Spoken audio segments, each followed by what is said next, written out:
Hello everyone, कैसे हैं आप सब लोग। तो शुरू करते हैं आज की video.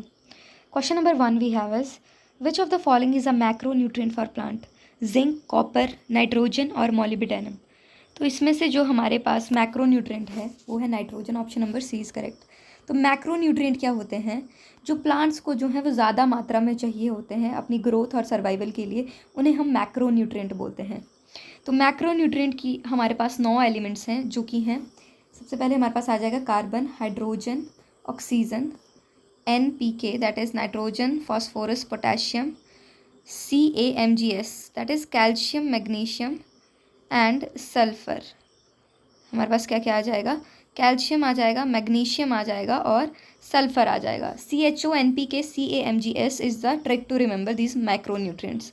Question number 2 we have is Leguminous plant absorb atmospheric nitrogen through the help of fungi, rhizobium, cyanobacteria और mycorrhiza। तो लेग्यूमिनस प्लांट जो है एटमॉस्फेरिक नाइट्रोजन राइजोबियम की मदद से क्या करते हैं? एब्जॉर्ब करते हैं। Option number B is correct. Question number 3 we have is which of the following is a micronutrient? Phosphorus, potassium, zinc और सल्फर। तो इसमें से जो हमारे पास माइक्रोन्यूट्रिएंट है वो है जिंक। अब हमारे पास माइक्रोन्यूट्रिएंट कौन से होंगे? माइक्रो यानी कम अमाउंट। जो न्यूट्रिएंट्स प्लांट को कम अमाउंट में चाहिए होते हैं अपनी ग्रोथ और सर्वाइवल के लिए, उनको हम बोलते हैं माइक्रोन्यूट्रिएंट। अब माइक्रोन्यूट्रिएंट हमारे पास कौन कौन से हैं? तो हम इसकी जो हमारे पास ट्रिक है वो कुछ ऐसे है। फर्स्ट ऑफ ऑल माइक्रोन्यूट्रिएंट हमारे पास 8 एलिमेंट्स हैं और सबसे पहले हमारे पास आ जाएगा मैंगनीज, Mn, Fe, आयरन, निकल, copper, zinc, molybdenum, boron and chlorine. Mn, Fe, Ni, Cu, Zn। Mobile कर लेना चार्ज से आप MOBCl को याद कर सकते हैं। Mn, Fe, Ni, Cu, Zn। Question number 4 we have is the deficiency of which element causes whip tail disease in cauliflower? Boron, sulphur, molybdenum और मैग्नीशियम। तो जो विप टेल डिजीज करता है कॉलीफ्लावर में वो एलिमेंट है molybdenum, MO। Option number C is correct. Question number 5 we have is necrosis और death of the tissue is cause due to the deficiency of which of the element? तो इसमें हमारे पास करेक्ट आंसर आ जाएगा cook का मग, CUKCAMG is the deficiency. इनकी deficiency से क्या होता है? हमारे पास नेक्रोसिस हो जाती है और इसको याद करने की ये ट्रिक है कुक का मग। तो इससे आपको नेक्रोसिस करने वाले सभी एलिमेंट्स याद रहेंगे। Option number A is correct. Question number we have is which element is required for the opening and closing of stomata? Sodium, potassium, magnesium, chlorine. तो इसमें से हमारे पास करेक्ट आंसर आ जाएगा potassium. Option number B is correct. Question number 8 we have is which element is required for photolysis of water in photosynthesis? Option we have is magnesium, manganese, iron और sulphur. तो जो photolysis of water के लिए हमारे पास ज़रूरी होता है वो होता है मैंगनीज। क्वेश्चन नंबर 8 का ऑप्शन नंबर बी आ जाएगा। इसके साथ हमारे पास एक और एलिमेंट होता है जो फोटोलिसिस के लिए रिस्पॉन्सिबल है, that is chlorine, Cl। Question number 9 we have is which enzyme work in nitrogen fixation? Nitrogenase, nitrate reductase, nitrite reductase, ATPase। तो जो नाइट्रोजन फिक्सेशन में एंजाइम काम करता है वो है nitrogenase. Option number A is correct. Question number 10 we have is deficiency of iron in plant causes necrosis, interveinal chlorosis, shortening of internode और whiptail. तो जो हमारे पास डेफिशिएंसी ऑफ आयरन है उससे क्या होता है? हमारे पास इंटरवेनल क्लोरोसिस होती है।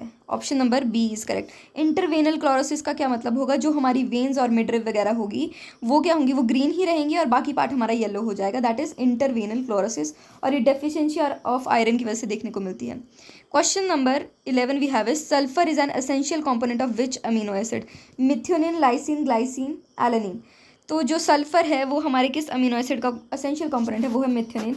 और एक और हमारे पास अमीनो एसिड आता है जिसका सल्फरिक एसेंशियल कंपोनेंट है, जिसका नाम है सिस्टीन, CYSTEINE, सिस्टीन।